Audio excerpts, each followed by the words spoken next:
और सवाल तो यह भी उठ रहा है कि आखिर देश में कितनी बाबरी मस्जिद बनाने की तैयारी हो रही है। अभी 24 घंटे भी नहीं बीते और मुर्शिदाबाद के बाद अब हैदराबाद में भी बाबरी मस्जिद के नाम पर कई संस्थानों के बनाने का ऐलान कर दिया गया।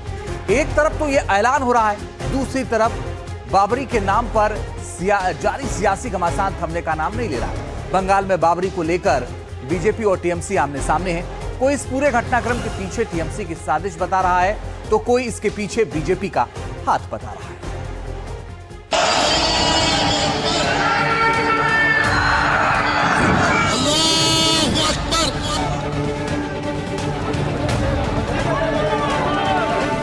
बंगाल में चुनाव, बाबरी पर तनाव।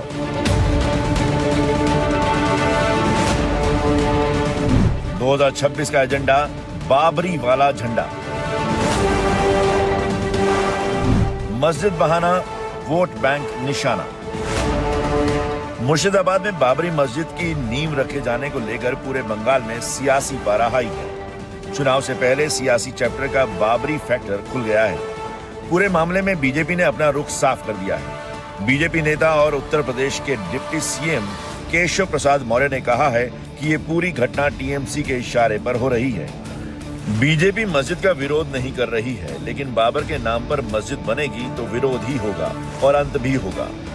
वहीं कांग्रेस सांसद इमरान मसूद ने टीएमसी से निलंबित विधायक हुमायूं कबीर को नसीहत देते हुए कहा कि अगर आपको मस्जिद बनानी है तो बनाइए, तमाशा क्यों कर रहे हो। या बाबरी के नाम का असली ढांचा अयोध्या से ढह गया तो पश्चिम बंगाल में भाजपा की सरकार 2026 में बनने वाली है। ये राम भक्तों का, राष्ट्र भक्तों का अपमान है। बाबर, अरे मस्जिद कोई बनाना चाहता है, हम विरोध नहीं कर रहे, लेकिन बाबर के नाम की कोई बनाएगा तो उसका विरोध ही नहीं होगा, उसका अंत हो जाएगा। ये पूरे मुल्क के अंदर फिर नफरत के माहौल को खड़ा करने की तैयारी है। और वो जो आदमी ये काम कर रहा है वो बीजेपी का 2019 में चुनाव लड़ा था, वो बीजेपी का आदमी है। एक नफरत का माहौल खड़ा करेंगे पूरे मुल्क के अंदर और नफरत के माहौल के ऊपर राजनीति होगी। पश्चिम बंगाल सरकार को चाहिए बहुत सख्ती के साथ इसके अंदर एक्शन ले। मस्जिद बनाने पे कोई रोक नहीं है, लेकिन मस्जिद के नाम के ऊपर इस तरीके की राजनीति करना या मस्जिद को सियासत का अखाड़ा बनाना किसी सूरत में मुनासिब नहीं है। सियासी बयानबाजी इतनी ही नहीं है, बीजेपी नेता मुख्तार अब्बास नकवी इस पूरे मामले में हुमायूं कबीर की कट्टरपंथी साजिश पर सवाल उठा रहे हैं, जबकि टीएमसी नेता सयोनी घोष इस पूरे मामले के पीछे बीजेपी को दोषी ठहरा रहे हैं। आप जो है वो उस पे जो है वो आग में घी डालने का काम कर रहे हैं। जो जख्म भर चुके हैं उसको आप जो है वो कुरेदने की कोशिश कर रहे हैं। और जहां तक टीएमसी की स्थिति है, मुझे अफसोस के साथ कहना पड़ रहा है कि उनकी स्थिति यह है कि चोर से कहते हैं चोरी करो और पब्लिक से कहते हैं जागते रहो। अगर किसी का ये इंटेंशन हो कि हम यहाँ पे रिलीजियस अनरेस्ट करना चाहते हैं तो मैं इतना बता सकती हूँ कि सबको पता है कि is being funded by the BJP and is being encouraged by the BJP to create a law and order disruption in Bengal.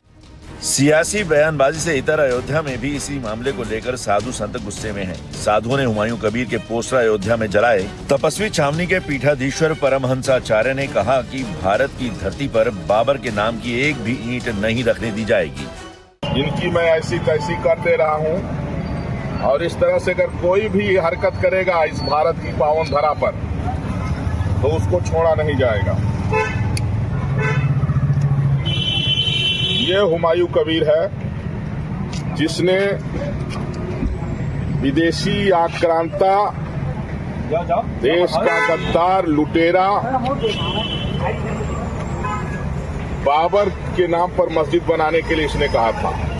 संत समाज ही नहीं, हुमायूं कबीर और उसके समर्थकों की तरफ से बाबरी की नींव रखे जाने का विरोध खुद मुस्लिम समाज में होने लगा है। मुस्लिम धर्मगुरु इब्राहिम हुसैन ने हुमायूं कबीर के इस कदम को देश में फसाद की साजिश करार दिया। वहीं इंडो इस्लामिक कल्चरल फाउंडेशन के सचिव ने भी बाबर के नाम पर मस्जिद का विरोध किया।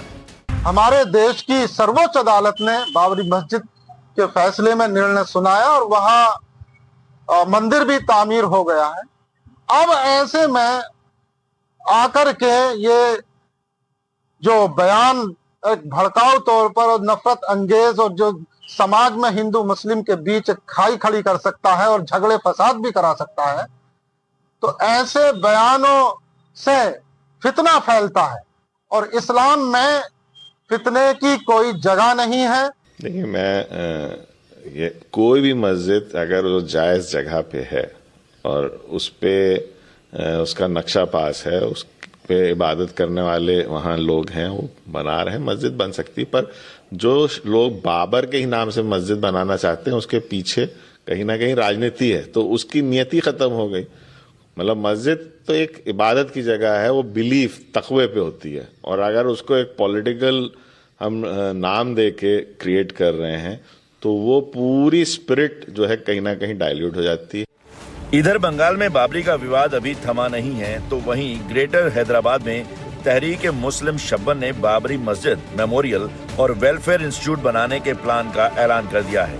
तहरीक मुस्लिम शब्बन के प्रेसिडेंट मुश्ताक मलिक ने कहा कि बाबर के नाम से किसी को परेशान नहीं होना चाहिए। हैदराबाद तेलंगाना में भी बाबरी मस्जिद की यादगार बनेगी और उस सिलसिले में बहरहाल ग्रेटर हैदराबाद के जुरिडिक्शन में बाबरी मस्जिद यादगार बनेगी और उसके साथ समझिए कि कुछ वेलफेयर के इंस्टीट्यूशंस भी उसमें बनेंगे। जाहिर है जहां एक तरफ ये मुद्दा पूरे देश के विवाद की वजह बन रहा है, तो वहीं बंगाल में ममता बनर्जी के लिए बड़ी सियासी चुनौती बनता जा रहा है। संकेतों से साफ है कि पश्चिम बंगाल में 2026 की सियासी बिसात में बाबरी मस्जिद की नींव का ये पूरा विवाद अभी फिलहाल खत्म होने वाला नहीं है। Bureau report, NDTV India.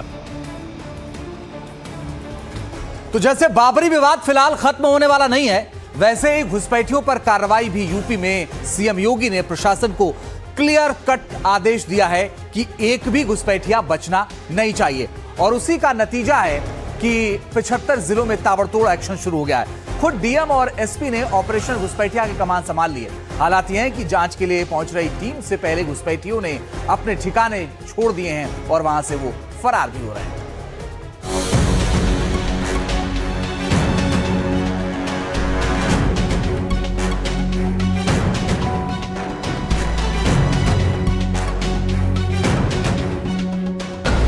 योगी का ऑर्डर, घुसपैठियों में भगदड़।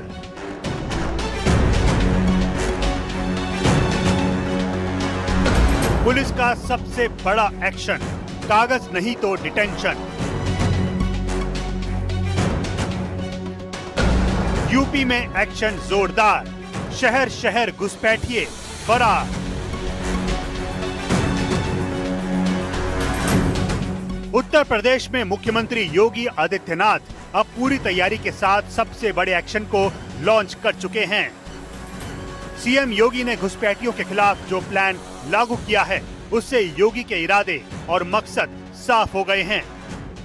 प्रशासन के अधिकारियों को सीएम योगी ने सख्त आदेश दिया है कि प्रदेश में रह रहे एक भी घुसपैठिए को छोड़ा नहीं जाएगा। योगी के इस फरमान के बाद पूरे प्रदेश में ताबड़तोड़ कार्रवाई फुल स्पीड के साथ शुरू हो गई है। इसके लिए बकायदा एक एक घुसपैठिए की पहचान के लिए मेगा ड्राइव जारी है।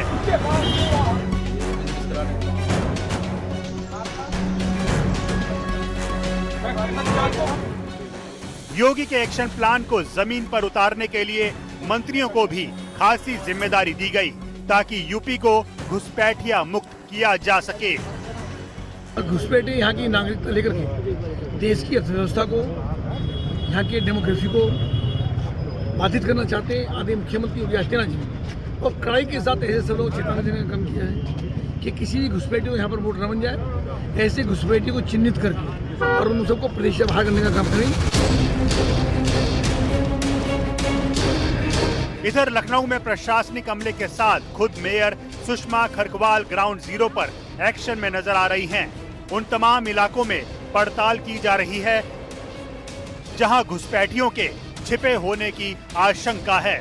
मेयर सुषमा पूरे लाव लश्कर के साथ छानबीन के लिए उन बस्तियों में पहुंची जहां बड़ी संख्या में अवैध बांग्लादेशी और रोहिंग्या रहते हैं। जैसे ही महापौर का काफिला झुग्गी झोपड़ियों के पास पहुंचा तो हड़कंप मच गया। कागज दिखाने के डर से कई घुसपैठिए भाग खड़े हुए। नगर निगम में जोर शोर से सत्यापन की कार्रवाई चल रही है। जिनको पता चल रहा है वो आ भी नहीं रहे हैं, और पूरे लखनऊ में जिन लोगों ने बसाया गया है, जिन्होंने इनको बसाया, पहले उन पे भी कार्रवाई होनी चाहिए। एक एक प्लाट में 100 झुग्गी झोपड़ियाँ बसाए हुए हैं और लाइट कनेक्शन दिया है। मैंने बिजली विभाग को भी पत्र लिखा है कि किस आधार पर दिया है कनेक्शन। अब आपको बरेली में जारी ऑपरेशन घुसपैठिए की तस्वीर भी दिखाते हैं। बरेली में भी सीएम योगी के ऑर्डर के बाद प्रशासन की टीम घुसपैठियों की तलाश में जुटी है। झुग्गी झोपड़ियों में पहुंचकर संदिग्ध लोगों की पहचान की जा रही है, दस्तावेज की जांच हो रही है और घुसपैठियों को डिटेंशन सेंटर भेजने की तैयारी हो रही है।